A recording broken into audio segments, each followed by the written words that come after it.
Welcome, everyone, to today's Endowment for Middle East Truth webinar on the national security implications of America's open border, featuring Todd Bensman, who has done a tremendous job covering this crisis since it began, and in particular when President Biden entered office. I thank you all for joining and supporting Emmett's important work, as it's only possible with the support of you all. So I hope that those of you who tune in weekly and find our webinars, featuring the world's leading experts on national security and related topics, informative, also consider sponsoring a future webinar through a contribution to our organization.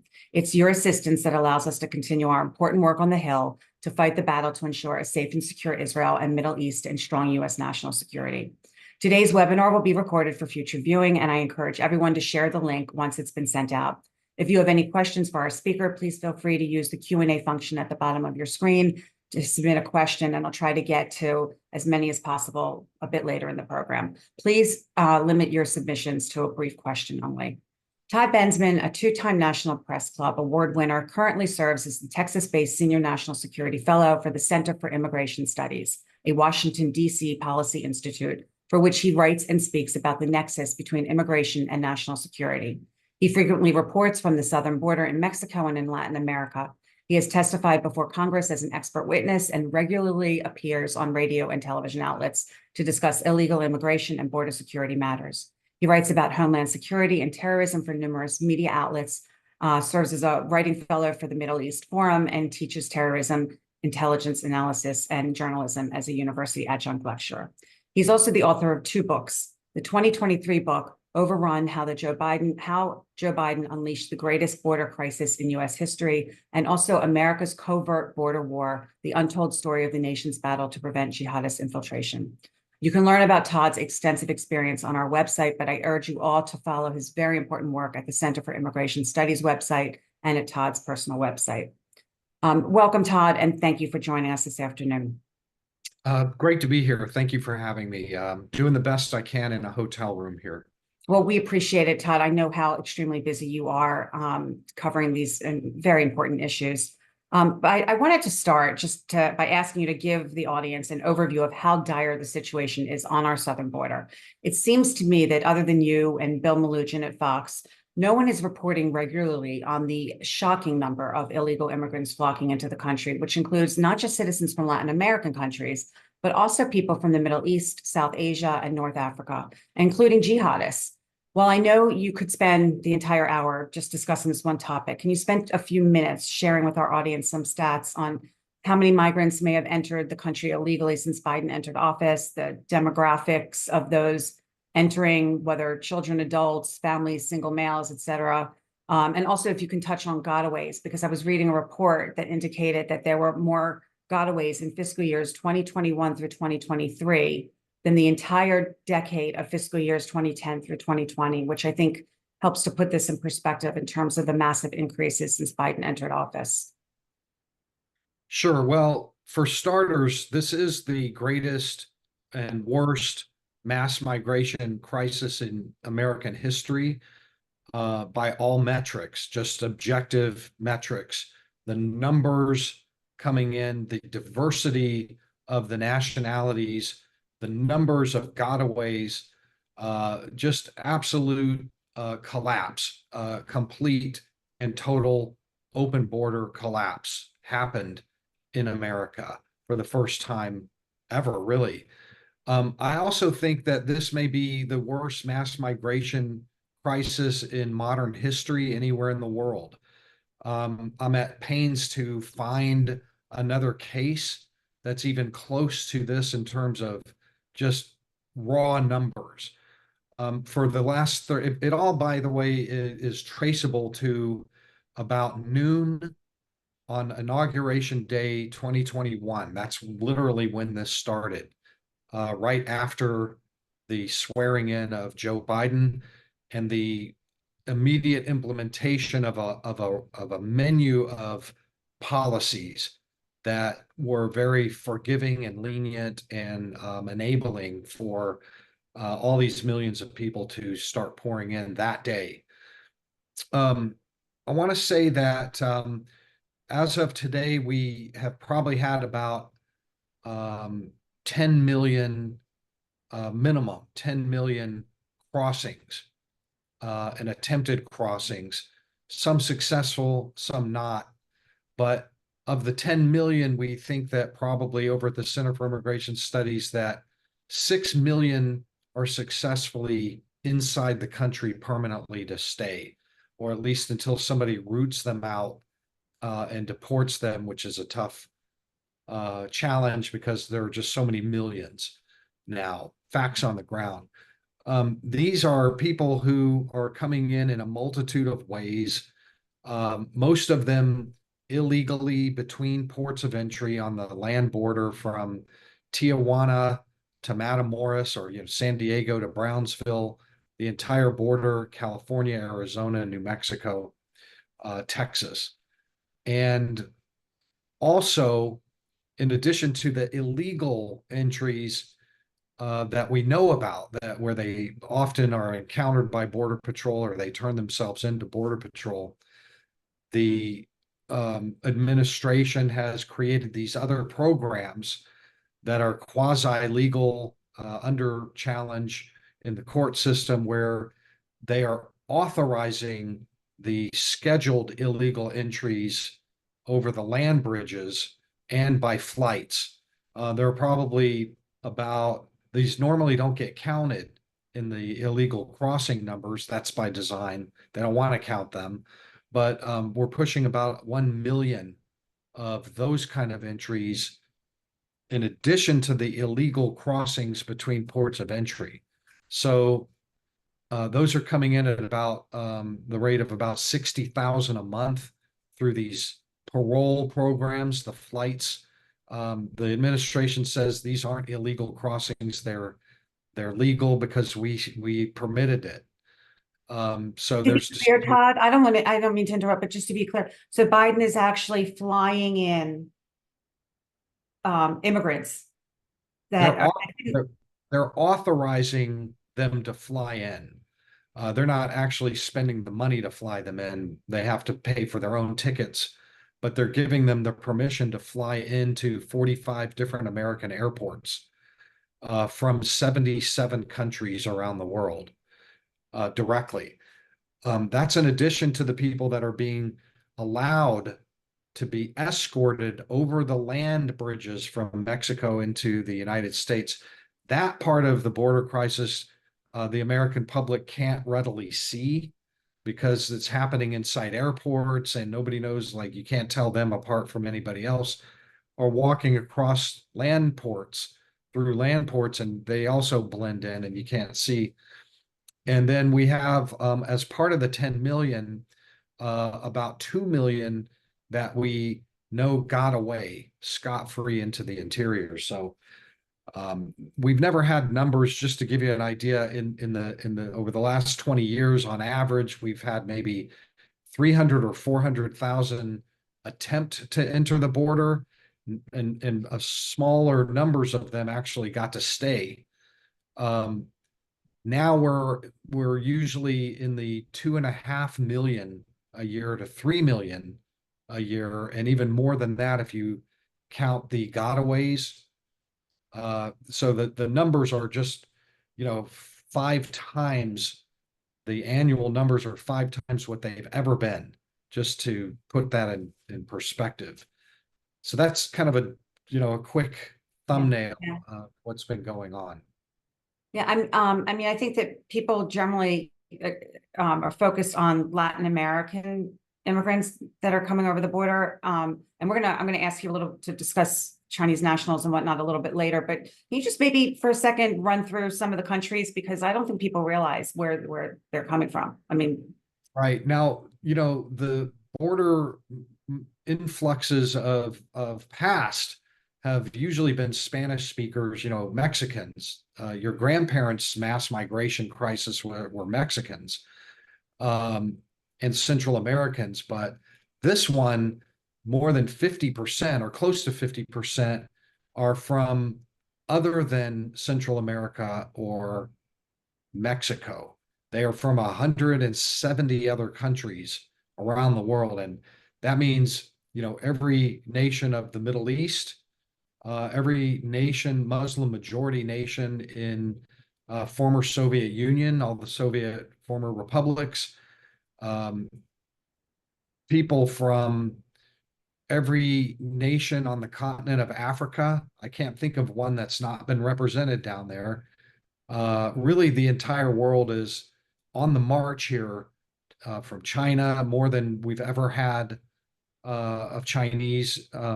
Really more of migrants from Senegal and Mauritania and Ghana than ever before. And the reason is, just quickly, is that these policies that were put in place at noon on Inauguration Day 2021 were to let everybody in and stay in.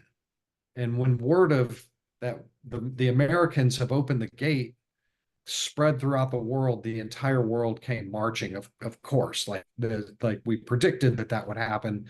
It's human nature that people would, of course, respond to news like that, which is sent on the social media transom by, here I am, Statue of Liberty behind me, and then those 2 days after my border crossing, and that's just spurring this whole thing. So that's really what it is. They ended deportation, ended detention, ended remain in Mexico, opened up the spigots for social welfare and housing, food, clothing. I mean, everything. I mean, of course, they came, 10 million came. Yeah. Of course. I mean, there were all these Trump executive orders that Biden immediately revoked on day one. And then there was the Title 42 that he let lapse, which had a great impact. And you've written about that as well. Yeah, Title 42 was the pandemic, the COVID era pushbacks. But, the Biden administration inherited that, but on the first day tore open these vast exemptions for family units and unaccompanied minors and certain nationalities. And it was on that alone, it was on. Title 42 remained in place until May 2023, technically, but for all intents and purposes, it was no longer being used to any great extent. And then isn't claims of asylum, the means that most of these people are being permitted to come in? Can you just touch on the differences in how asylum seekers were treated prior to the Biden administration and now? Well, under the Biden administration, they decided to do something entirely different, which was to stamp everybody in for an eventual meeting in the interior with an ICE official, where maybe they might apply for asylum or maybe they might disappear entirely. We know that, absolute, tens of thousands just never showed up. These are notices to appear, notices to report later. So asylum hasn't even been part of this.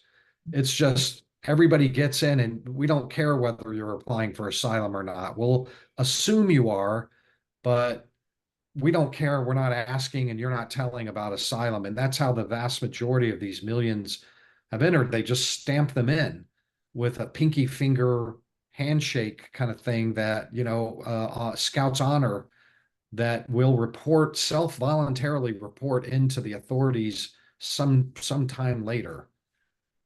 So, okay, so let's talk about a real life example of this. So 10 days ago, give or take, we learned that 8 nationals from Tajikistan, believed to have connections to ISIS-K, which is the same terrorist group that attacked the Russian concert hall last year, killing 133 and injuring another 145 or so. They've been arrested in Los Angeles, New York, and Philadelphia. They all entered through the southern border with claims that they were seeking asylum, and they were all vetted by federal authorities and released into the country. Thankfully, they were caught, but the only reason why they were caught, from what I understand, is through the intelligence gathering of monitoring ISIS communications outside of the country, and not because the vetting process exposed them as likely terrorists. So on the heels of that, the Department of Homeland Security issued a report recognizing the need to improve its screening procedures, which I think we both would argue is too little too late. And the Inspector General stated that, quote, DHS will remain at risk of admitting dangerous persons into the country or enabling asylum seekers who may pose significant threats to public safety and national security to continue to reside in the United States. So, in fact, DHS revealed that it's not been doing background checks on the millions of illegals, instead leaving that responsibility to the asylum hearings, which may take years before they ever occur. So the administration's not being honest that these migrants are being vetted. We know that there have been hundreds on the terrorist watch list. So can you touch on, I mean, how many do you believe or maybe have come in that aren't on the terrorist watch list that we don't know about? I've read that the suspected terrorist apprehensions at the southern border has increased 2,500% since Biden's been in office. So can you talk about vetting? Do you think that this is all going to change now? I mean, FBI Director Christopher Wray testified to Congress on this and his concern between our open border and terrorism. So if you can just elaborate on all of that, I'd appreciate it. Right. Well, as I've said before, this is the ultimate stranger danger when you have this many, millions of people coming in every year. They're just our systems are just simply overwhelmed.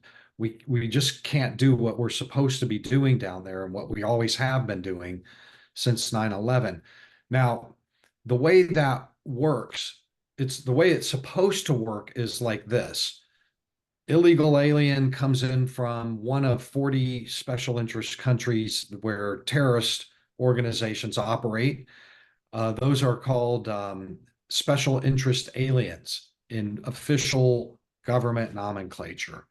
When in the past we've had 3 or 4,000 a year come in from those countries, like Tajikistan is one of them, Lebanon and Afghanistan, Iran, all the places that you would think of.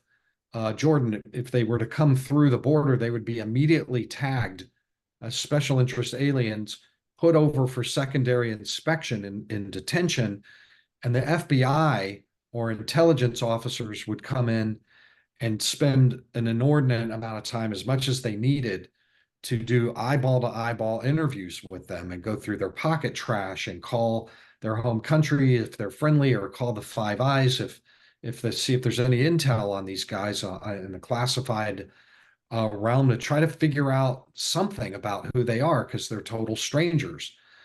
3 or 4,000 a year, and that was, we still were not fully able to get to all of them. We would just get to as many as we could, and then we eventually would bond them out, or that we'd release them into the public. Sometimes we catch terrorists that way and we deport them. In the current situation, none of that is happening. We're having 80,000 to 100,000 special interest aliens crossing the border every year now. And so that bulwark, that system is just overwhelmed and crashed. It's not happening at all.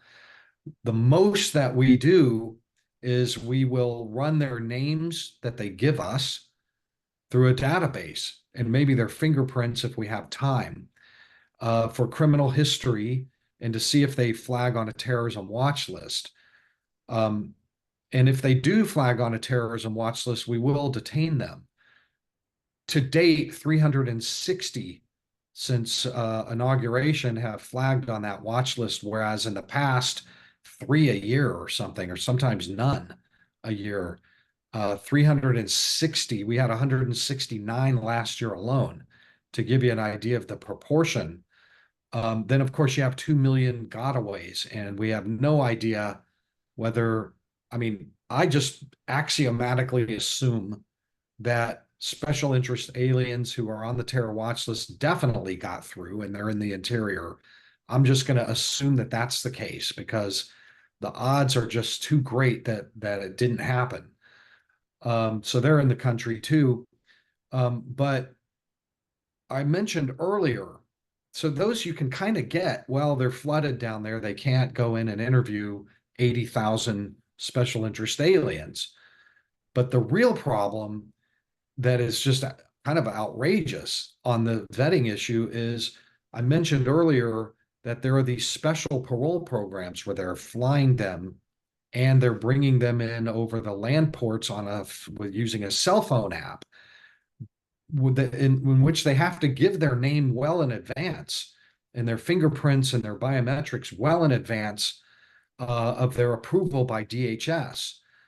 DHS will stamp them in and then walk them across the border. Well, at least one of those Tajiks came in that way.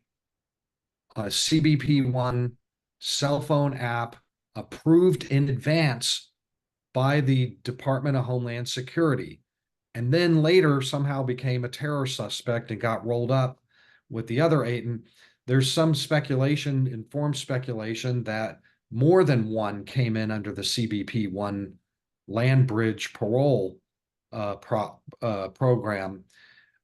For that program, the administration loudly, frequently proclaims that they are all thoroughly vetted, that the biggest strength of this program is that they vet for security everybody that they pre-approve. And here we have a Tajik, at least one, that they didn't get.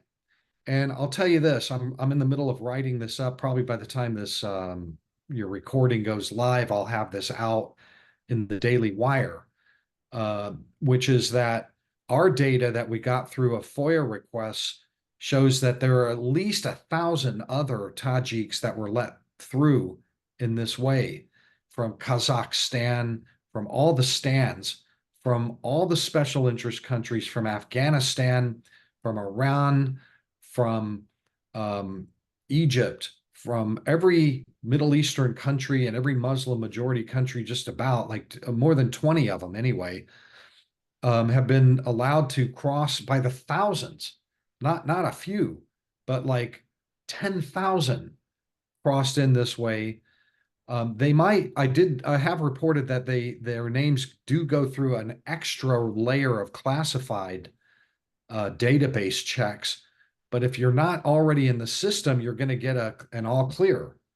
Without those interviews that I was mentioning before, you're just opening up the country to terror attack by these people through this program. And I'm writing that right now, pointing out that this whole thing is a danger to the United States because of the lack of vetting going on. And that's the ones we know about. They give us their names and fingerprints months in advance, weeks in advance. The ones crossing over the border right now in California into San Diego, they're pretty much just stamping those guys all in. And they don't even know their names. Most of them don't even have ID. They toss their ID before they come in, and my name's Mickey Mouse.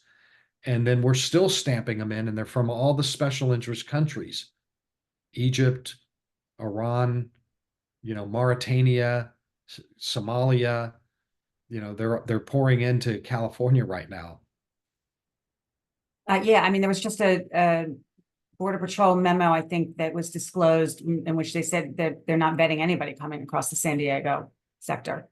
It's astonishing. And I kind of want to drill down a little bit more on the Muslim immigration issue. I mean, so Obama brought in thousands of Syrian refugees, and Biden's brought in thousands of Afghani refugees, none of which could be vetted because they didn't have documents or identification papers. So they were just let into the country. But you had mentioned, I either read something that you wrote or heard you talk about it, but that there is a Muslim facility that's set up on the Tijuana side of our border. So can you talk about what's happening on the Mexican side of the border to sort of support this migration of perhaps potential terrorists into our country? And then also maybe touch on, you wrote an article in the New York Post that I love that you called the decision or the discussions in the administration right now to bring in Gazan citizens who would be unvetted. You called it a hard hell no in your New York Post article. So maybe you could elaborate on some of this a little bit. Yeah, remind me to hit that. So it is true, and I've been waiting for there's media reporting on the flow through California right now from Tijuana of special interest aliens and people from all those countries, Chinese too. But nobody's really picking up on the Muslim migrant shelter that specializes in feeding, sheltering, housing, clothing, and arranging for those CBP-1 escorted parole entries into the United States. I visited that facility in November 2022, I believe, and wrote a huge piece on what was happening with that. I interviewed lots of the immigrants that were using the facility and ultimately the director of the facility. This was so the information I'm giving you is a little bit dated, but up until that time, and so that's a beautiful special interest alien target for American intelligence and law enforcement. They're all right there in one spot instead of normally scattered all over the border and you don't know when or where they're coming.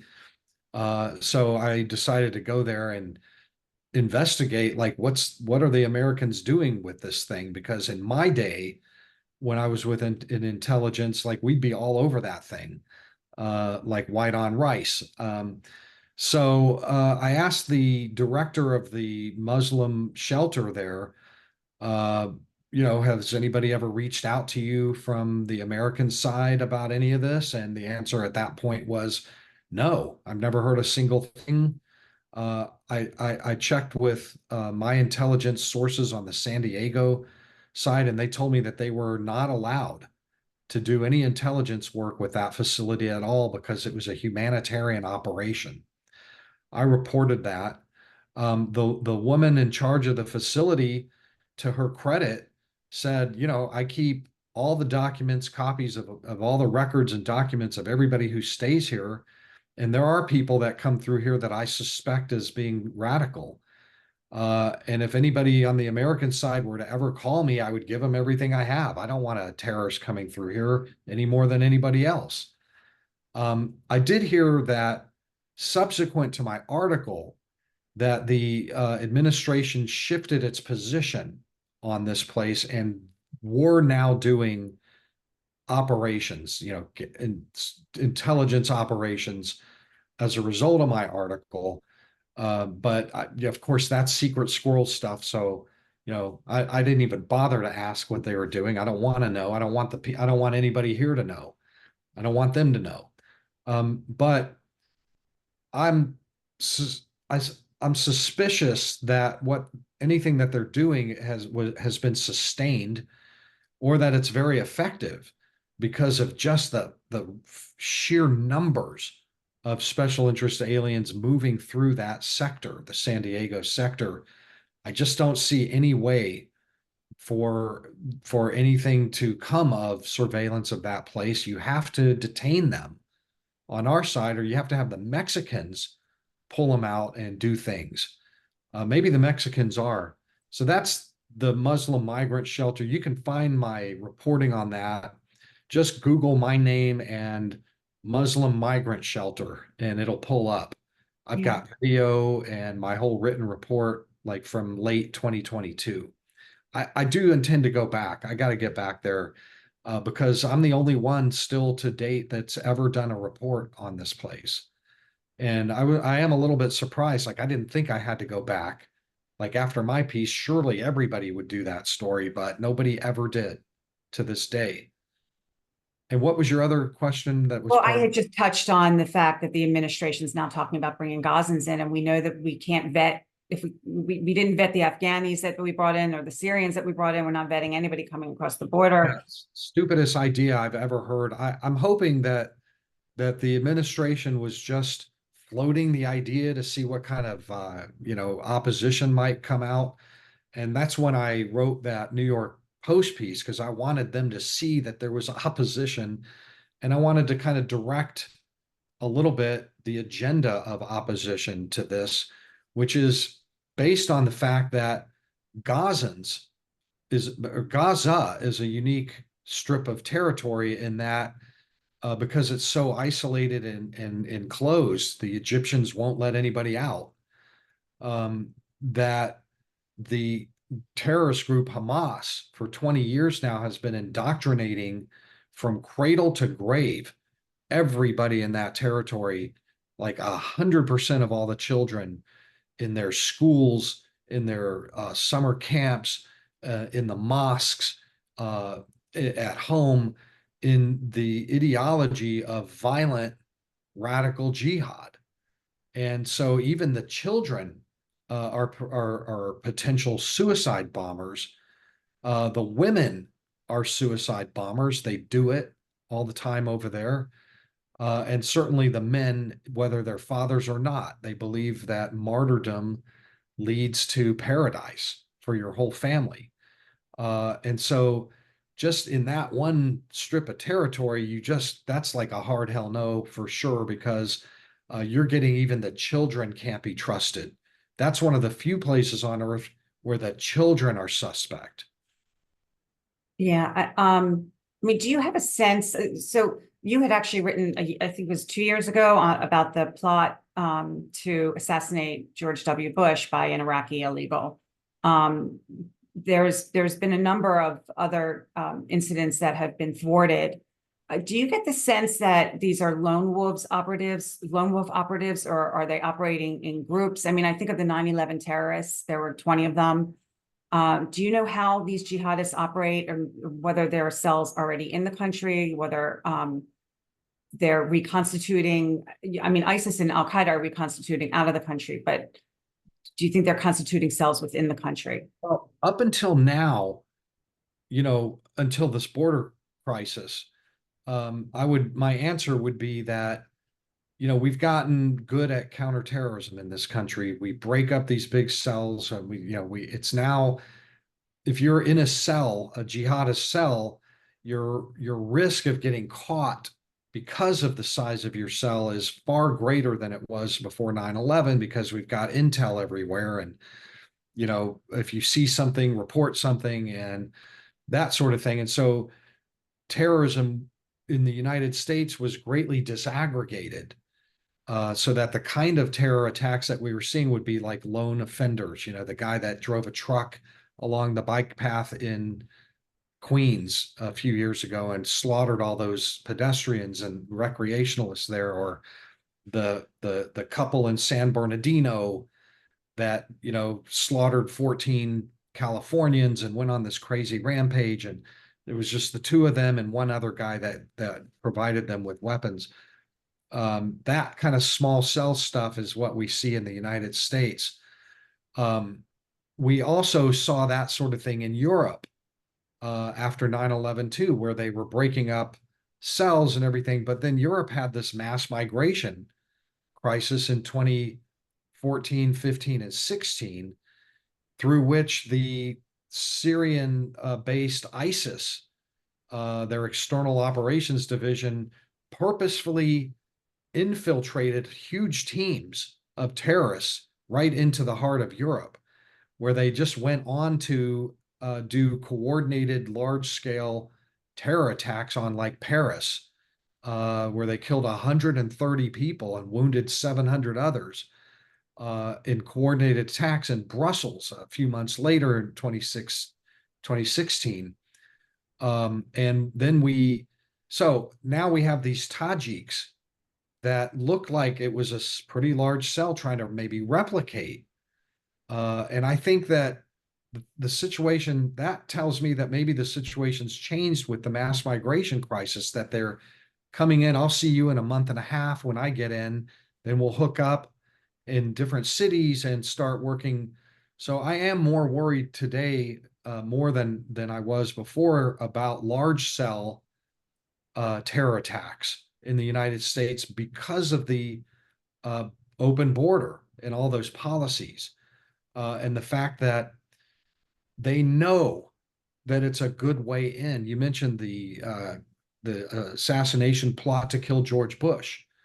Well, that was an Iraqi asylum seeker who came in by air in the United States, but as soon as he got in and got his claim going, he started plotting to bring a bunch of his Iraqi ISIS buddies in over the southern border to do an assassination on George W. Bush. This was not a sting operation. This was a real thing. Those were real terrorists. They were going to bring through Brazil, then right through the Darien Gap, right through Mexico and over the southern border. Thank God they got onto the guy. They were going to come. And in the court records, it says that prior to his plot, he brought in a couple of Hezbollah operatives over the border. And there's not much more detail about that, but he claimed it to undercover FBI guys and as part of that investigation. It's in the court record. So the bad guys know that this border is a grand opportunity to do large scale, large cell things. I'm not going to be the least bit surprised if that happens. We see 3 shopping malls in 3 different cities get hit simultaneously. Gunmen go in there and just kill people, something like that. I won't be surprised in the least. And then we find out that they came in over the southern border or through the CBP1 app and all this other stuff. I mean, the threat is elevated, and it's not just me saying it. It's the FBI director, it's DOD generals, it's the DHS 2024 threat assessment says that the border is a problem for terrorist infiltration. So it's not just crazy Todd Bensman anymore. I have lots of company now. So I never thought it was ever crazy, Todd Bensman. Uh, so you've actually touched on a lot of things I want to kind of tie together now. So we've got another national security threat, which is from the Mexican drug cartels. And the Mexican government has no control over them. These drug cartels are linked to just jihadist terror organizations like Hezbollah, which you just mentioned. Are Islamic terrorist organizations coordinating with the Mexican drug cartels, and what is this involved in? Is it limited to smuggling in fentanyl that's killing Americans in record numbers, or does it also involve smuggling in criminals and terrorists, which, you touched on this Iraqi that was seeking to bring in more with regard to the George W. Bush plot? Could there be also weapons smuggling going on? Because I heard a rancher being interviewed who noted that many of the migrants crossing the property are carrying guns. And you did mention, you can imagine a mall, a bunch of malls being shot up. So how is the Mexican drug cartels facilitating all of this? I have some thoughts about that based on my 10 years with in the intelligence division at Texas Department of Public Safety. I studied that. I ran a counterterrorism team, and we did stuff like this, and we studied that question elaborately at the classified side.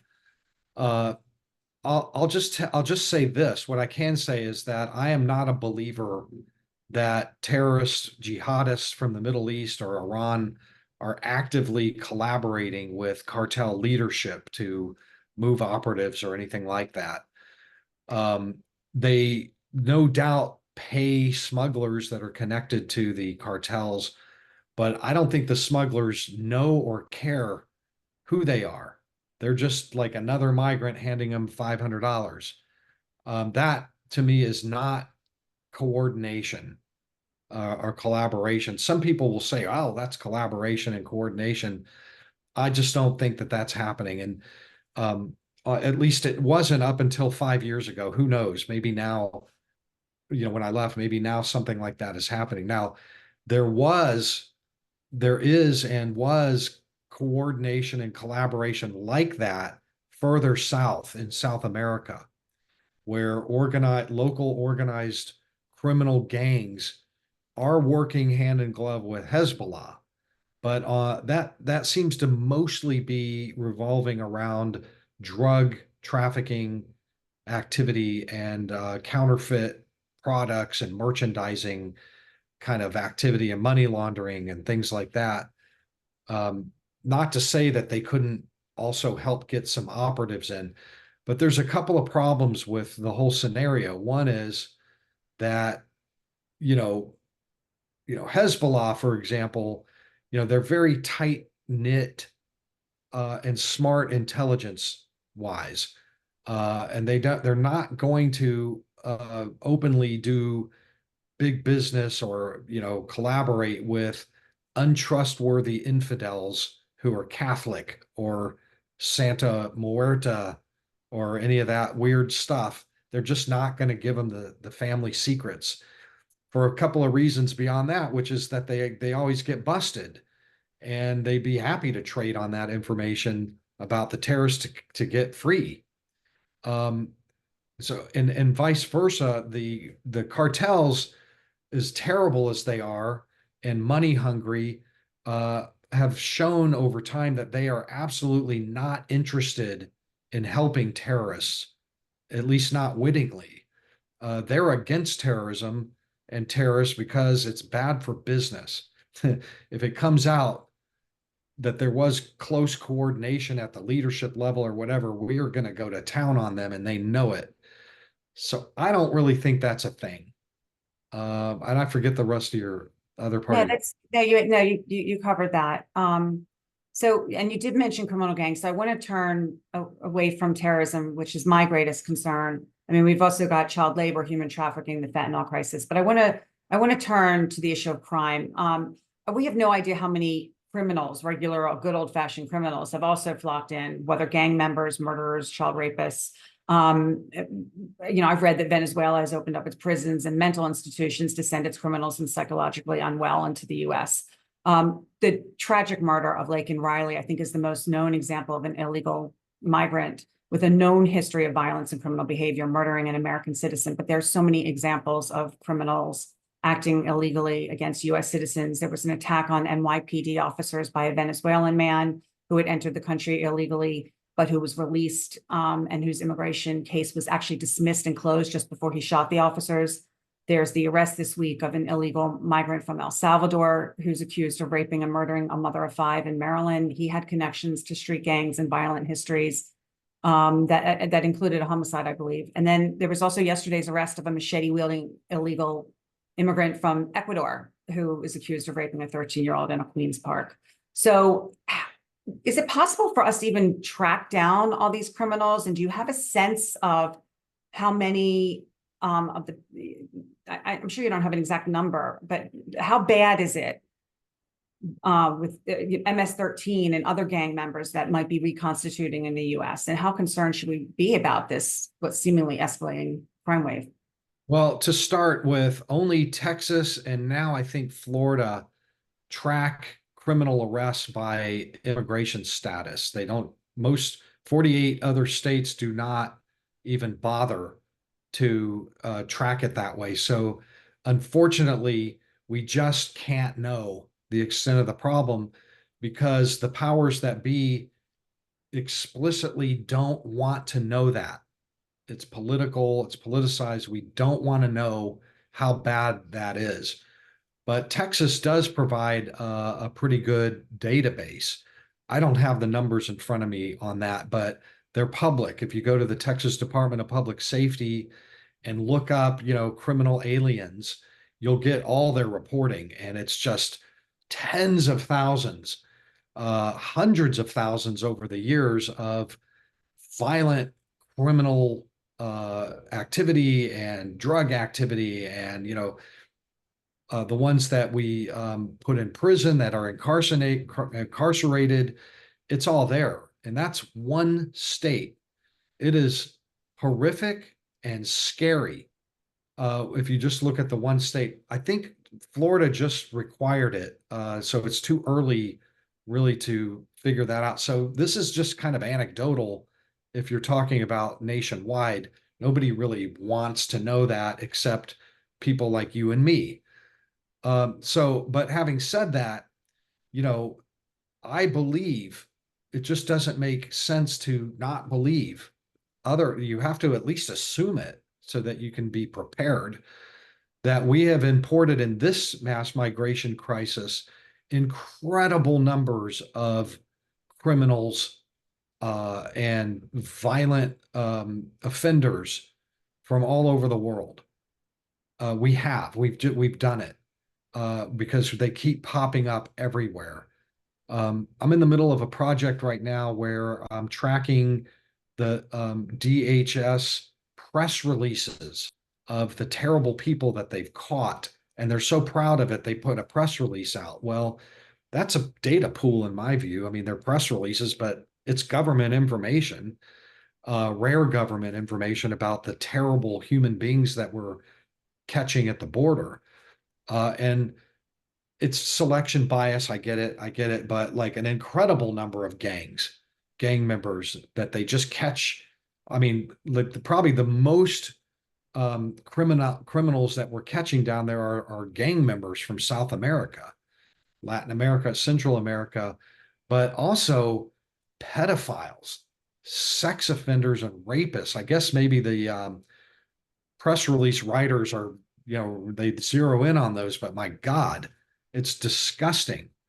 The sex offenders that were just the ones we're catching, and that's just like a test tube sample from the pool because those are the ones we caught. 2 million got through and got away. I am just I you we are going to be seeing, we're already in a crime wave from this, I believe. And one other thing about that is I see very often that the response to this is, well, the studies show that American citizens commit crime at about the same rate, if not more, than illegal aliens. And I think people need to understand that that is intellectually fraudulent on its face to make that comparison, because nobody should be making that comparison ever, or even engaging in an argument about it, because it's completely bogus. Uh, American citizens, yes, we want to stop them from committing crime and punish them, but we're stuck with them. We don't really have a choice. There's no other escape hatch. You can't deport them. We're stuck with Americans. So move them off the table, because they're not the same as illegal aliens who are 100% deportable, all of them, and or should have been stopped before they ever entered the border. And so that means that 100% of their crime is unnecessary. 100% of the American citizen committed crime we're just stuck with. I'm sorry. I mean, it is necessary that we deal with it, but unnecessary at 100% for the other. Yeah, I think one of the issues in Americans understanding this is the lack of reporting on the mainstream media on the numbers of single males that have come over. You hear AOC and all these people, with their bleeding hearts over the poor children separated from their moms and dads, but it's not really the families that are coming up. There's a lot of single males, and which leads me actually to my, I guess it'll be my last question, because I do want to get to some of the audience questions. And I just wanted to ask you to spend some time talking about the communist Chinese nationals who have entered the country, and why they pose a serious threat to our national security as well. It's my understanding that encounters of communist Chinese nationals at the southern border have increased 8,500% in March of 2024 as compared to March of 2021. And that we talked about the San Diego sector and how, unprecedented numbers are flying in there. So can you talk about this before I turn to the audience questions? Yeah, I know a little bit about that. I was invited to testify before Congress about this problem, and did just a few weeks ago.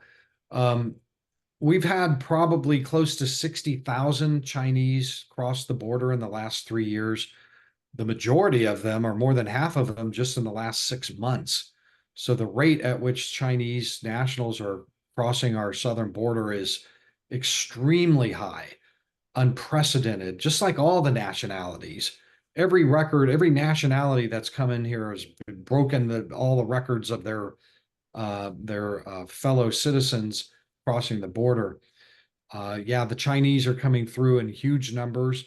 And the reason is because we just let them right in. So, of course, in fact, we used to ask them 40 questions. Trump administration put a list of 40 different questions that are designed to discern whether they're spies or something. And the Biden administration reduced that number from 40 to 5 questions that Border Patrol is supposed to ask. And I'm going to bet you that they don't even ask any of those. They just probably let most of them right through. There's too many. And they just want to move them off the border so that Bill Melugion's Fox News camera drones don't catch them. It looks terrible. So that's the story there. I believe it. I testified that I believe that this is a significant, serious espionage threat. Undoubtedly, the Chinese Communist Party sending spies in. I've met Chinese down there. They are universally well equipped and resourced, well put together, nice haircuts, good clothing, good camping equipment if they have to camp.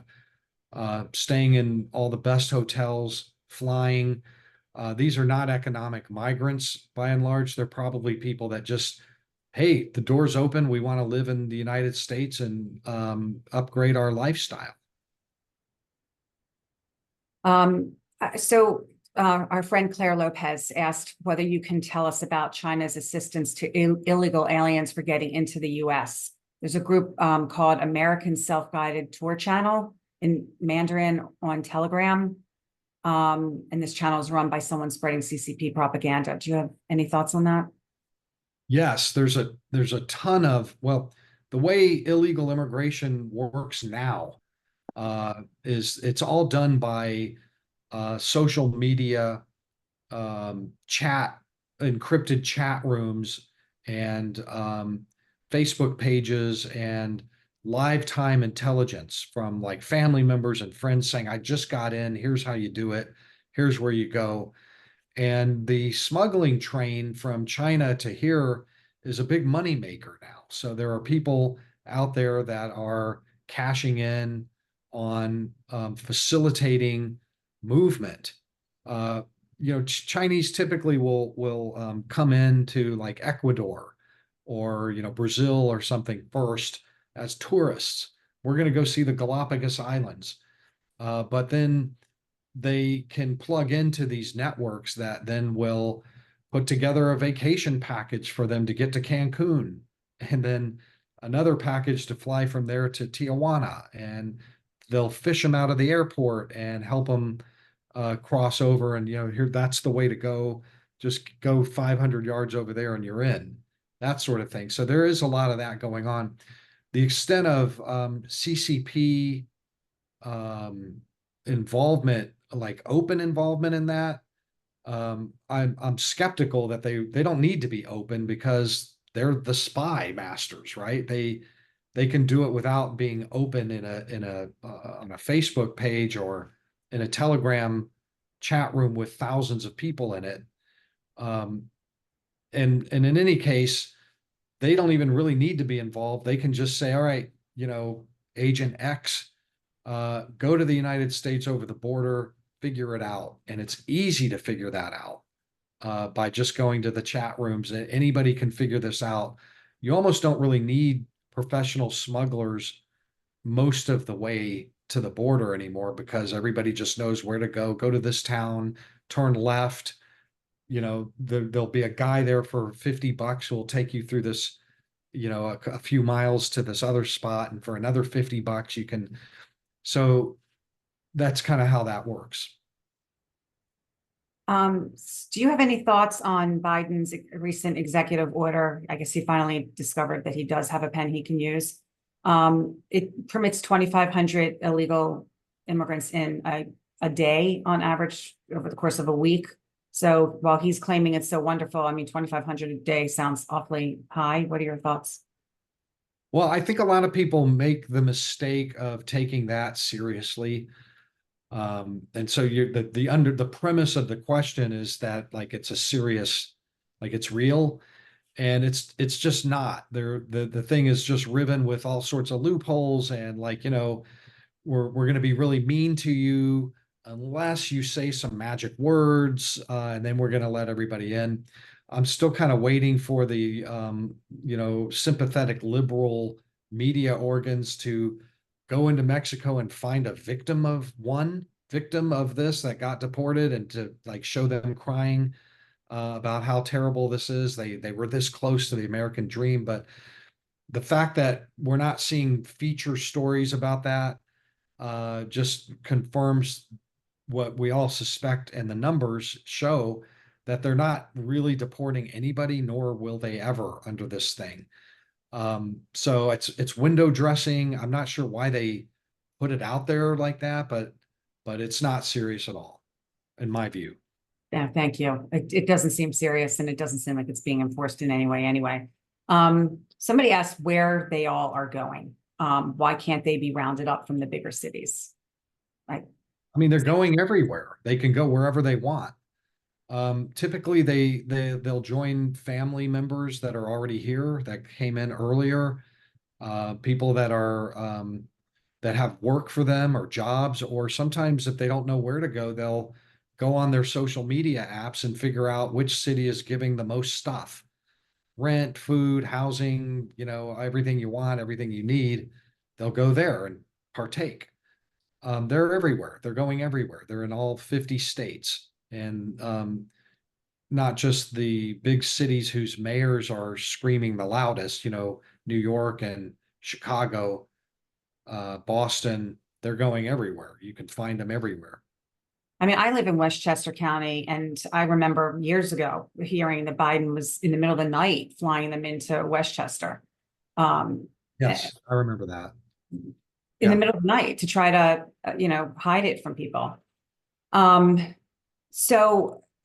someone actually, this is an interesting question. They're talking about the terms illegal immigrants versus illegal migrants versus foreign nationals versus illegal aliens. Is there a term that you think best describes and should be used to describe who these people are? Yeah, there's always this debate about that. Sometimes I slip and say migrant, and somebody will catch me on that. The legal term is illegal alien. That's in the statutes. That's what our lawmakers and lawyers and everybody's always called them. So I have no problem calling them illegal immigrants or illegal aliens if they cross illegally. I don't believe that they're migrants. Any of them are migrants, because migrants implies that they're just here to work for a while and then they're going to go home. All of these people are here to stay forever, so that they are immigrants in that sense. And because they came in illegally, I don't have a problem also calling them illegal immigrants. So sometimes I slip and use the word migrants, and everybody gives me hell for that. But I think I've been using it throughout this, so I apologize for that as well. my opinion is technically not accurate. I mean, not for what's going on now. I mean, look, Biden's about to grant amnesty to how many? By a vote, 579,000 at the moment. astonishing. One of our viewers commented that this webinar, the video should be shared with members of Congress, various politicians, and various news sites. So can you describe or at least share with our audience, you do testify before Congress, you do write. Are you reaching policymakers that will perhaps be in a future administration? Totally. I'm in deep with all of that. So yeah, I'm being read. They're seeing this. They know me. They cite my work in their letters and in their materials that they put out. So that's how I really know. I end up getting cited. So good. Yeah. Okay, wonderful. We have run out of time. I apologize to those who had some questions that I didn't get to, but I do want to let Todd go. I know how busy you are, Todd. You said you do a lot of these, and I know you're writing a ton. So please, everybody, follow Todd's work. I thank you all for joining, Todd. I can't thank you enough for taking the time to do this with us. Very important.